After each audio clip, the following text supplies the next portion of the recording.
Yeah. Good morning, everyone. As Mark has just introduced me, I'm Craig. I'm a fourth year student, so I'm doing my final solo projects at the moment. I'm focusing on electronic and comms. You might notice that's not offered anymore, but you can still do all the same modules that I'm currently undertaking. But I focus on communications, that's what I'm interested in. But I'm here to talk to you about study abroad. As some of you can tell by my jumper, I did study somewhere else. So I went to Newcastle, not the one that's a couple hundred miles away, but the one that's a few thousand miles away in Australia. A little bit of information about study abroad. We had two campuses elsewhere that you may know about, Malaysia and Ningbo. So you can study at these. They do exactly the same thing that we do here, it's just in a different country. The program that I undertook was university-wide exchange program. So there's a range of universities across the world that we're partnered with. Yes, so one for our department is Newcastle, Australia, we also have Melbourne.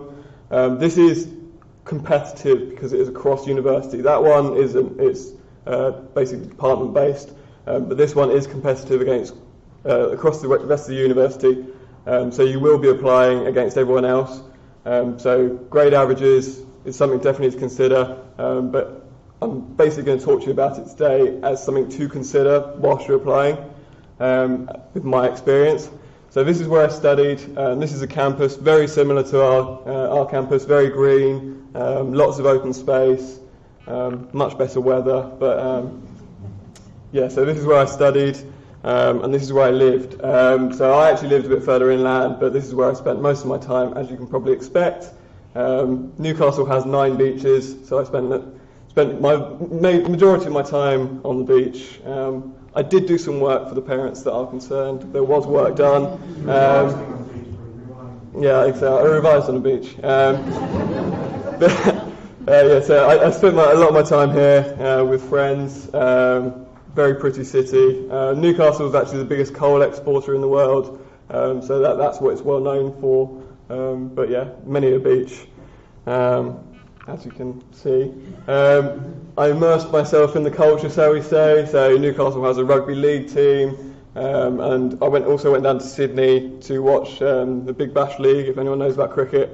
So I saw the opener, Sydney Sixers versus Sydney Thunder. So I spent plenty of time here as well, really cheap, good fun to go to. I also had the opportunity to travel. So in Australia there's a 2-week break in each semester. My first one, I went to New Zealand with 2 of the girls that I'd met. They're American, so I went to New Zealand and spent a week touring around New Zealand. The South Island, again more beaches, that's Queenstown, if anyone has ever been to Queenstown. And then because of the way Australia works, you'll go out and study in their spring semester first, then you'll have your summer holiday, and then you'll do your autumn semester. So during that break, there was 12 weeks where I toured the east coast of Australia. This is at the very top, and I basically worked my way down over 6 weeks. This is Whitsundays Islands, where I went sailing. This is Fraser Island. That's the largest sand island in the world, 75 miles long, 30 miles wide, completely made up of sand.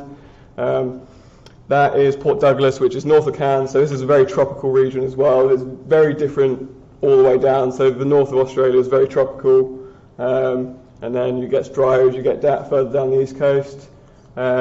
This is Melbourne, so this is where I went in the second semester, very famous for their graffiti. I did a few other things, so I skydived, which I would highly recommend if you haven't done it already.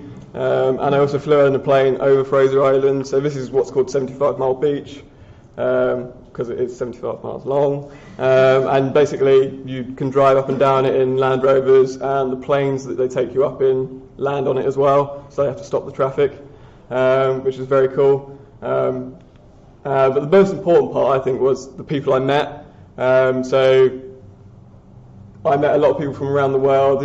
I'm still friends with a lot of these people. I keep meeting up with them. So Americans, Germans, Dutch, all around the world. And I think with study abroad, because it's such a different experience, everyone sort of gets to know each other a lot closer than you'd expect.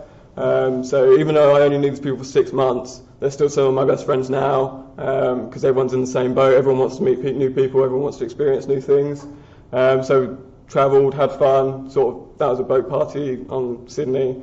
Because the University of Newcastle has an exchange student group where basically all the exchange students get together and do all sorts of fun things. This was one of the boat parties that we went to. So there's that opportunity as well. But so travelling, that was on Fraser Island, and that's New Year's. So all these people I met, it added to the experience, and that's what I highly recommend.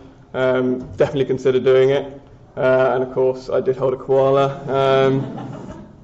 So it's definitely an experience I would consider for you guys. When I sat here 4 years ago now, I wasn't even considering doing this, but as soon as I came to Australia, as soon as I came to Nottingham and they started handing out leaflets, I thought, why not? Let's take a chance, let's do something different. And it's surprising how much you grow as a person. So I came back, and that's when I started looking for jobs and stuff, and started looking for placements. So I think I actually had a placement last summer, and I ended up getting a job with them, so that's where I'm going to go start working when I graduate. And I think Australia was a big benefit to that. It's surprising how much it just gives you something else to talk about. And yeah, surprising how independent you become consider the fact I was 10,000 miles away from my family, didn't go to see them, didn't travel back at all, so I was away for 12 months. So it's surprising how independent and self-reliant you come. But yeah, one of the opportunities the Nottingham offers, definitely something to consider. Thank you for listening. Thank you.